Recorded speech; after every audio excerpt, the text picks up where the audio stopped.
بسم اللہ الرحمن الرحیم۔ ایک وقت ایسا آیا کہ اللہ تعالیٰ نے حضرت ابراہیم کو بہت زیادہ مال عطا فرمایا۔ اتنے اونٹ گنے نہیں جاتے، گائیں اتنی زیادہ کہ شمار نہیں ہوتے، بکرے بکریاں اتنی زیادہ کہ شمار، بہت زیادہ مال اللہ نے عطا فرمایا۔ اور ابھی کچھ عرصہ پہلے آپ پیچھے جائیں نا تو جو لفظ مال تھا وہ روپے پہ تو بولا ہی نہیں جاتا، وہ جانوروں پہ بولا جاتا۔ بہت زیادہ مال اللہ نے دیا، بکریاں، گائیں، اونٹ، بیل، بڑا کچھ۔ تو رب کریم نے فرشتوں سے فرمایا کہ واتخذ اللہ ابراہیم خلیلا، ابراہیم میرا دوست ہے۔ تو فرشتے کہنے لگے یا اللہ جسے اتنا کچھ دیا جائے اس نے دوست تو بننا ہی ہوتا ہے، تو نوازا ہی پڑا ہے، اتنا مال، اتنے کھیت کھلیان، اتنا کچھ۔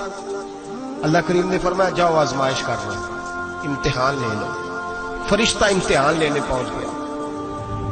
حضرت ابراہیم کے جانور چر رہے ہیں چراگاہ میں، حضرت ابراہیم بھی ہیں، غلام بھی ہیں، بہت بڑا ریوڑ ہے۔ آپ تشریف فرمائے، ایک فرشتہ آیا تو کھیت میں چھپ کے بیٹھ گیا اور بلند آواز سے کہنے لگے سبحان اللہ والحمدللہ ولا الہ الا اللہ واللہ اکبر۔ اب وہ حضرت سیدنا ابراہیم علیہ السلام کھڑے تھے تو وہ کھیت میں بیٹھ کے تسبیح پڑھنے لگا، سبحان اللہ والحمدللہ ولا الہ الا اللہ۔ حضرت ابراہیم کہنے لگے یہ میرے رب کا نام کون لے رہا ہے؟ بڑی اس کی میٹھی آواز ہے، بڑی، کون ہے؟ ڈھونڈنے لگے، گھومتے گھومتے اس کے پاس چلے گئے، فرشتہ انسانی شکل میں۔ تو میرے رب کا ذکر کر رہا تھا؟ اس نے کہا میں ہی کر رہا تھا۔ فرمانے لگے یار ایک دفعہ پھر نہیں کرتا؟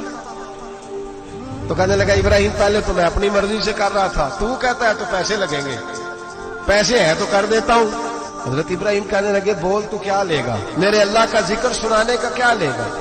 کہنے لگا جتنی بکریاں آپ چرا رہے ہیں ساری دے دے تو میں اللہ کا ذکر سنا دیتا ہوں۔ آپ نے فرمایا بس جا تیری ساری ہوئی، میرے رب کا ذکر سنا۔ اور پھر شروع ہو گیا سبحان اللہ الحمدللہ ولا الہ الا اللہ واللہ اکبر۔ حضرت ابراہیم علیہ السلام کیف میں، یار پھر ذرا سنا، نا علما وچ پھسا سانو تو یار دی گل سنا سا، ذرا دوبارہ سنا۔ میں پھر سنایا، ایک دفعہ پھر کہا، فرشتہ کہنے لگا بس جی آپ کے پیسے پورے ہو گئے۔ حضرت ابراہیم کہنے لگے چل ایک دفعہ اور سنا۔ کہنے لگا پیسے لگیں گے، تو کیا لے گا؟ کہنے لگا گائیں بھینسیں ساری میری۔ فرمایا بس یار اتنی قیمت، تو سنا صحیح، سارا کچھ ہی تیرا۔ پھر شروع ہو گیا سبحان اللہ والحمدللہ ولا الہ الا اللہ واللہ اکبر۔ گائیں دے دی، بھینسیں دے دی، وہ ذکر سناتا ہے۔ حضرت ابراہیم کبھی مچلتے ہیں، کبھی روتے ہیں، کبھی آہیں بھرتے ہیں، تو میرے رب کا نام لے رہا ہے، ذرا پھر سے لے۔ کیف جاری ہے۔ کہنے لگا بس وہی۔ حضرت ابراہیم فرمانے لگے تو اور لے لے جو لینا ہے، مجھے ذکر سنا۔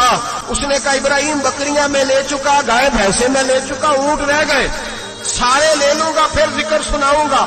فرمایا کیا تیرا ہوا تو ذکر سناتا رہے، میں دیتا ہوں۔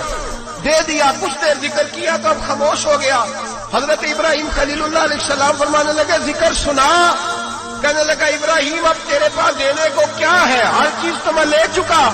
آپ فرمانے لگے یہ گائے بھینسیں بکریاں چرانے کے لیے تجھے کوئی نوکر ملازم بھی تو چاہیے نا، تو اس طرح کر مجھے رکھ لے، میں روٹی نہیں مانگوں گا، کھانا نہیں مانگوں گا، تو اللہ کا ذکر سناتا رہنا، میں تیرے جانوروں کی نوکری کرتا رہوں گا۔ حضرت ابراہیم علیہ السلام نے جب یہ کہا نا، فرشتے کی آنکھوں میں آنسو آ گئے۔ تر دامنی پہ شیخ ہماری نہ جائیے، ہم دامن نچوڑ دیں تو فرشتے وضو کریں۔ فرشتہ رو پڑا اور کہنے لگا ابراہیم مجھے سینے سے لگاؤ، آپ واقعی اس قابل ہے کہ اللہ آپ کو اپنا دوست بنائے۔